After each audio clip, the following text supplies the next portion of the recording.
श्रीशनीनां स्तुतिः। क्रोडं नीलाञ्जनप्रख्यं नीलवर्णसमस्त्रजं छायामार्तण्डसम्भूतं नमस्यामि शनैश्चरम्।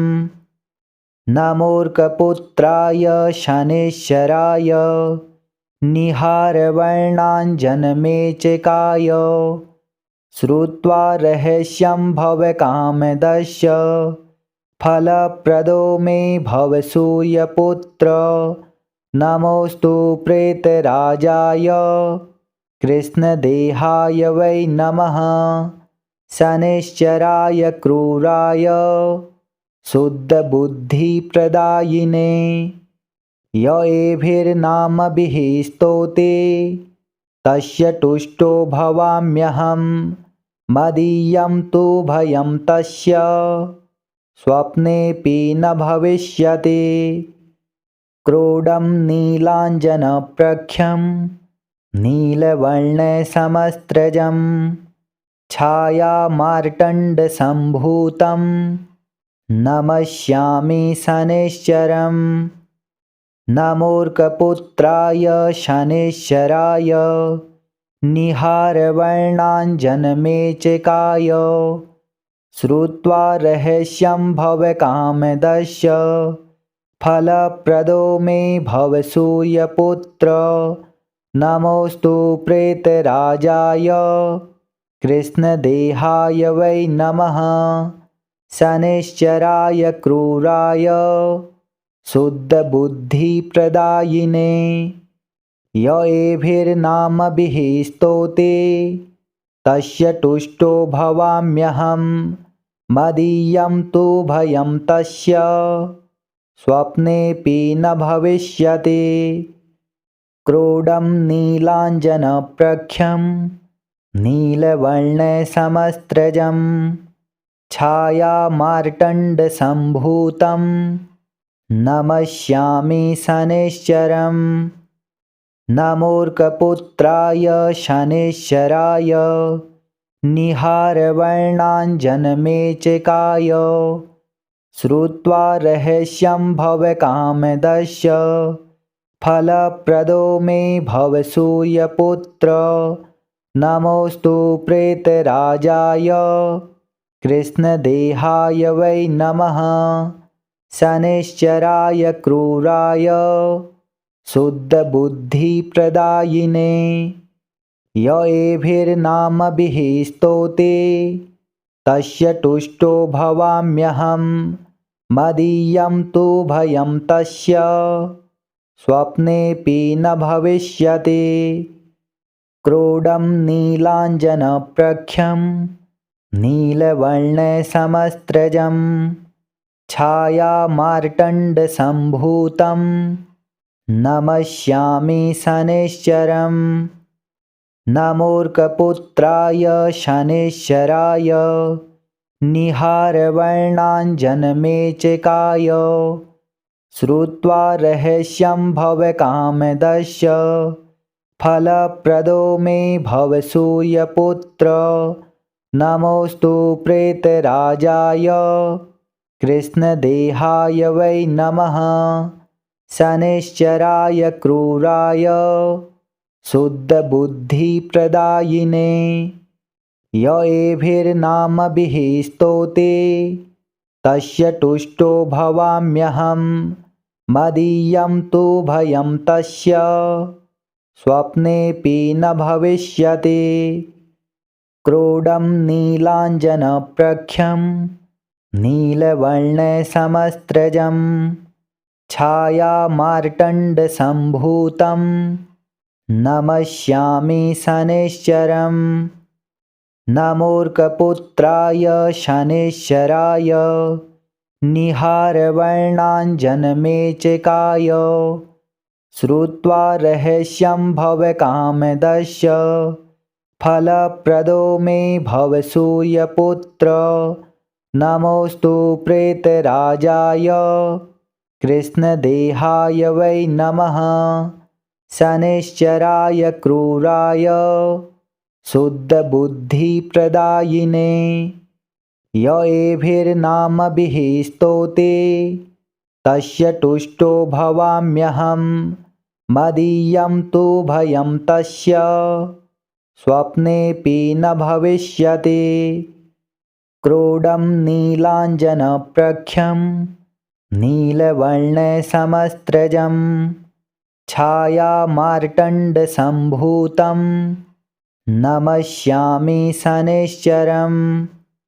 नमोऽर्कपुत्राय शनैश्चराय निहारवर्णाञ्जनमेचकाय श्रुत्वा रहस्यं भवकामदस्य फलप्रदो मे भव सूर्यपुत्र।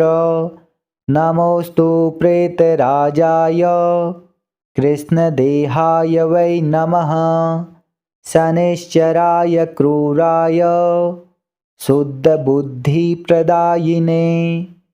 य एभिर्नामभिः स्तौते तस्य तुष्टो भवाम्यहं मदीयं तु भयं तस्य स्वप्नेऽपि न भविष्यति। क्रोडं नीलाञ्जनप्रख्यं नीलवर्णसमस्त्रजं छायामार्तण्डसम्भूतं नमस्यामि शनैश्चरम्। नमोऽर्कपुत्राय शनैश्चराय निहारवर्णाञ्जनमेचकाय श्रुत्वा रहस्यं भवकामदस्य फलप्रदो मे भव सूर्यपुत्र। नमोऽस्तु प्रेतराजाय कृष्णदेहाय वै नमः शनैश्चराय क्रूराय शुद्धबुद्धिप्रदायिने। य एभिर्नामभिः स्तौते तस्य तुष्टो भवाम्यहं मदीयं तु भयं तस्य स्वप्नेऽपि न भविष्यति। क्रोडं नीलाञ्जनप्रख्यं नीलवर्णसमस्त्रजं छायामार्तण्डसम्भूतं नमस्यामि शनैश्चरम्। नमोऽर्कपुत्राय शनैश्चराय निहारवर्णाञ्जनमेचकाय श्रुत्वा रहस्यं भवकामदस्य फलप्रदो मे भव सूर्यपुत्र। नमोऽस्तु प्रेतराजाय कृष्णदेहाय वै नमः शनैश्चराय क्रूराय शुद्धबुद्धिप्रदायिने। य एभिर्नामभिः स्तौते तस्य तुष्टो भवाम्यहं मदीयं तु भयं तस्य स्वप्नेऽपि न भविष्यति। क्रोडं नीलाञ्जनप्रख्यं नीलवर्णसमस्त्रजं छायामार्तण्डसम्भूतं नमस्यामि शनैश्चरम्।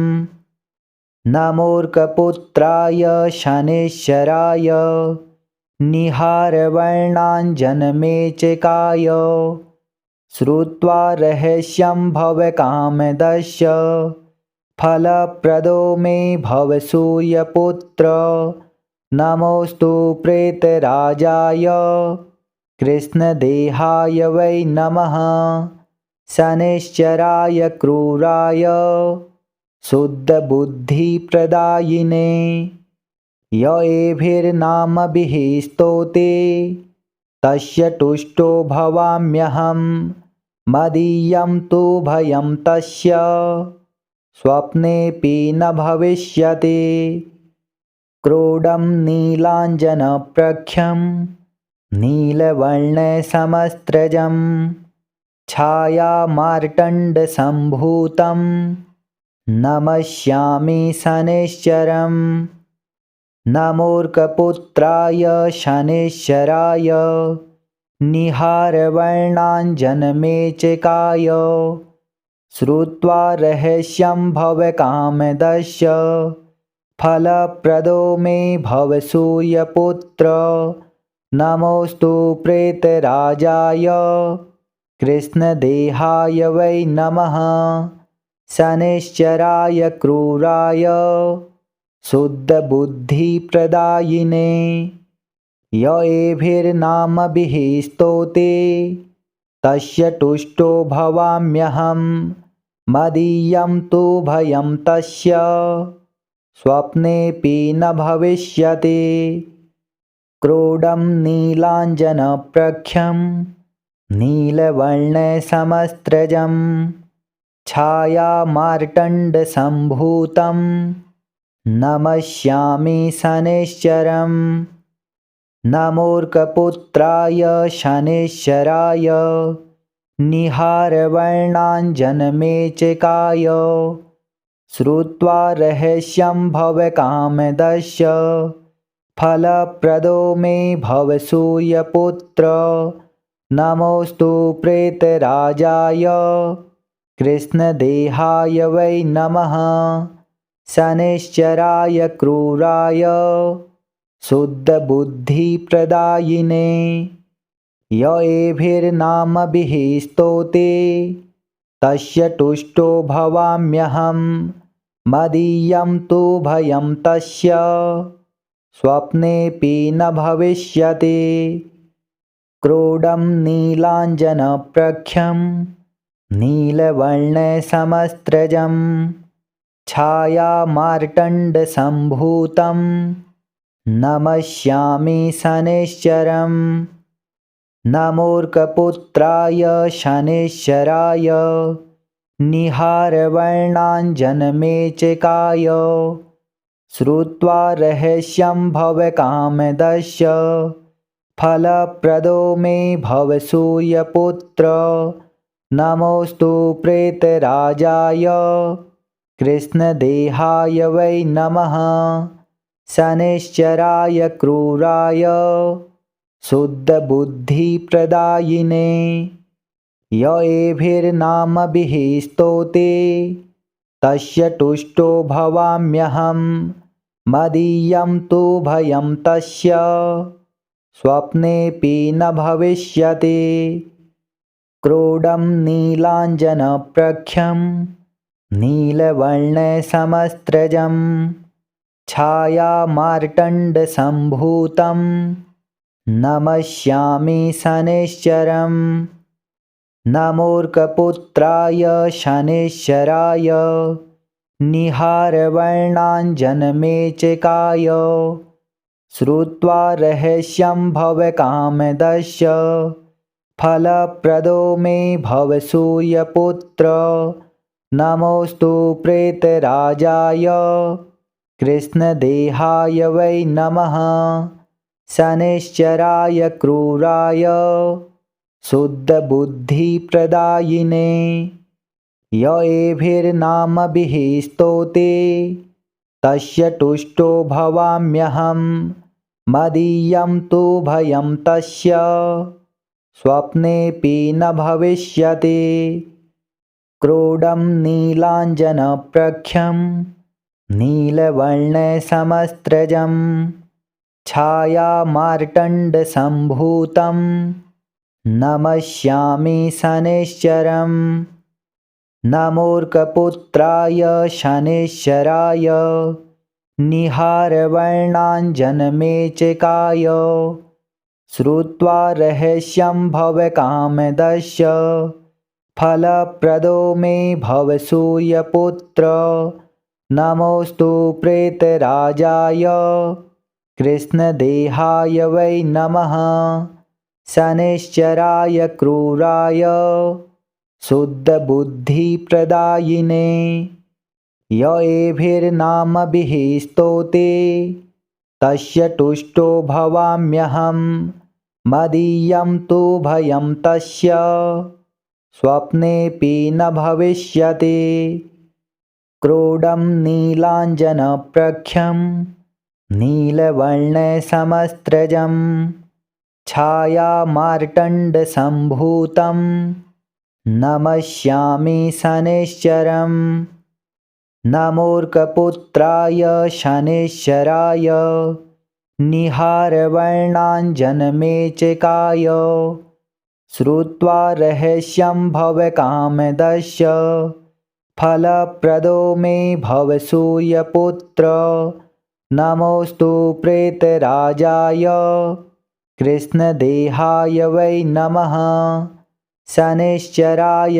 क्रूराय शुद्धबुद्धिप्रदायिने य एभिर्नामभिः स्तौते तस्य तुष्टो भवाम्यहं मदीयं तु भयं तस्य स्वप्नेऽपि न भविष्यति क्रोडं नीलाञ्जनप्रख्यं नीलवर्णसमस्त्रजं छायामार्तण्डसम्भूतं नमस्यामि शनैश्चरं नमोऽर्कपुत्राय शनैश्चराय निहारवर्णाञ्जनमेचकाय श्रुत्वा रहस्यं भवकामदस्य फलप्रदो मे भव सूर्यपुत्र नमोऽस्तु प्रेतराजाय कृष्णदेहाय वै नमः